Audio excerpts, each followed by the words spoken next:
শ্ৰীমন্ত শংকৰ জয় জগতগুৰু শ্ৰীমন্ত শংকৰ জয় জগতগুৰু শ্ৰীমন্ত শংকৰ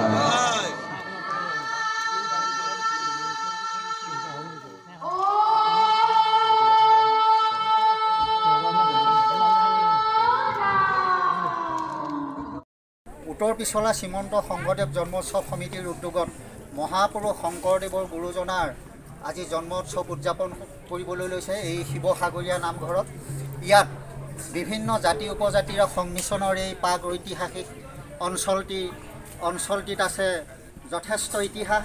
এই ইতিহাসৰ মাজতে আজি স্বৰ্ণ জয়ন্তী স্পৰ্শ কৰিবলৈ আগবাঢ়ি অহা উত্তৰ পিছলা জন্মোৎসৱ সমিতিয়ে তিনিদিনীয়া কাৰ্যসূচীৰে যি শংকৰ উৎসৱ আয়োজন কৰিছে, তাত অঞ্চলটোৰ সকলো শ্ৰেণীৰ ৰাইজৰ যথেষ্ট সঁহাৰি আমি দেখা পাইছোঁ। আমাৰ মাজত উপস্থিত আছে সেই শংকৰ উৎসৱ উৎসৱৰ সমিতিৰ সভাপতি আমাৰ খগেন হাজৰিকাদেৱক মই সুধিব বিচাৰিছোঁ, আপোনালোকৰ প্ৰস্তুতি কেনে চলিছে? নমস্কাৰ। ইতিমধ্যে আমি উত্তৰ পিছলা জন্মোৎসৱ সমিতিয়ে তিনিদিনীয়া কাৰ্যসূচীৰে আমি 3 দিন ৰাতি ভাওনাসহ গুৰুজনাৰ জন্মজয়ন্তী পাতিবলৈ ব্যৱস্থা গ্ৰহণ কৰিছোঁ। আৰু ইয়াৰ মাজতে আমি যে আমাৰ কোভিড প্ৰট'কল, এই প্ৰট'কল আমি ৰক্ষা কৰিবলৈ চেষ্টা কৰিছোঁ। আৰু ইয়াত আমাৰ 20টা খেলৰ সমষ্টি, 20খন গাঁও, পিছলা নদীৰ উত্তৰ পাৰে আমাৰ এই ঠাইডোখৰ অৱস্থিত।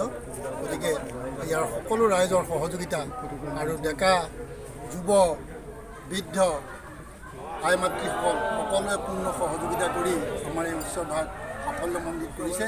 আৰু আমি দূৰ দূৰণিৰ পৰা কোভিড প্ৰট'কলৰ কাৰণে বিশেষভাৱে দূৰণিবতীয়া অতিথি নিমন্ত্ৰণ কৰিব নোৱাৰিলেও স্থানীয় ব্যক্তিসকলক লৈ আমি এখন ধৰ্মালোচনী সভাৰ আয়োজন কৰিছোঁ। এই সভাত আমাৰ যথেষ্ট আমি গোটেইকেইটা দিনৰ ভিতৰত মোটামুটি আমাৰ দিনে 1000কৈ হ'লেও আমি 4000 মানুহ এই ঠাইত আমি সমবেত হ'ম বুলি ভাবিছোঁ।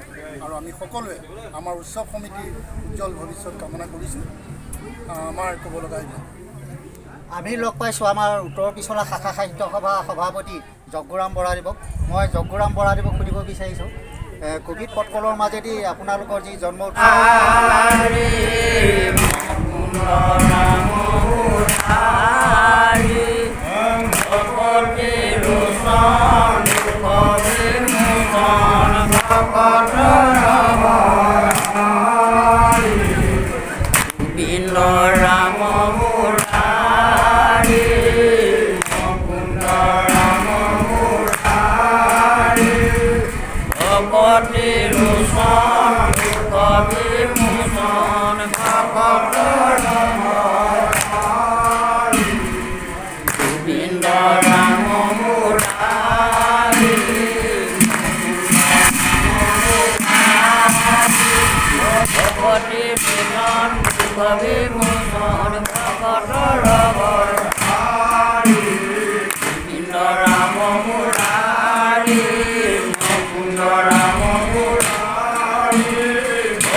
পূৰ্বতে আদি নিয়ন্ত্ৰণে অনাদি দিলে, অনাদিয়ে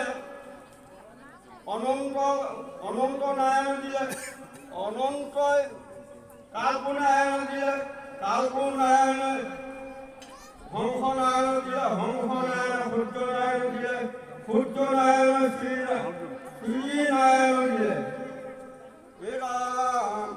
শ্ৰী নাৰায়ণ ব্ৰহ্ম বিষ্ণু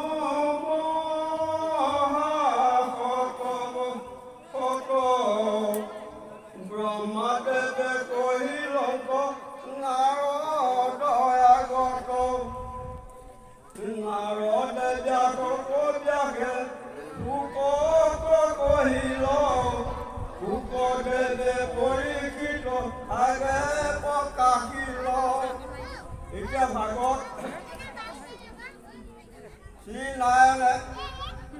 চাৰিটা স্বৰূপে দিলে জ্ঞান বিজ্ঞান পৰম ৰহস্য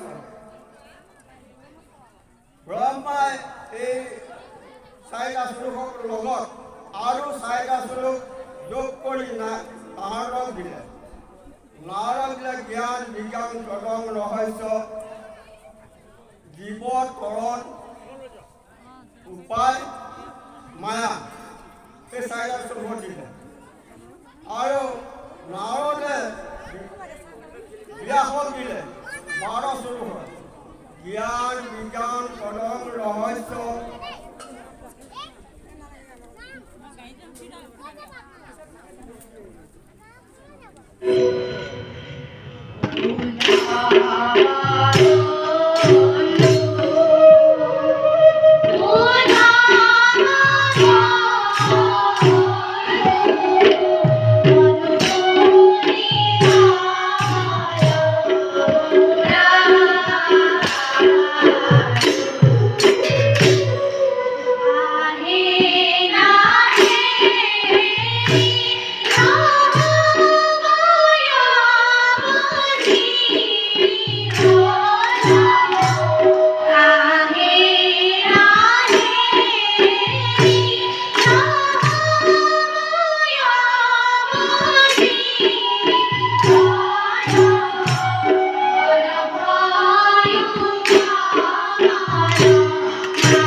বিশেষকৈ সমষ্টিৰ বিধায়ক ডক্টৰ অমিয় কুমাৰ ভূঞা আৰু ৰাইজৰ সমাগমে ৰাইজৰ পদধূলাই আমাক কৃতাৰ্থ কৰিলে।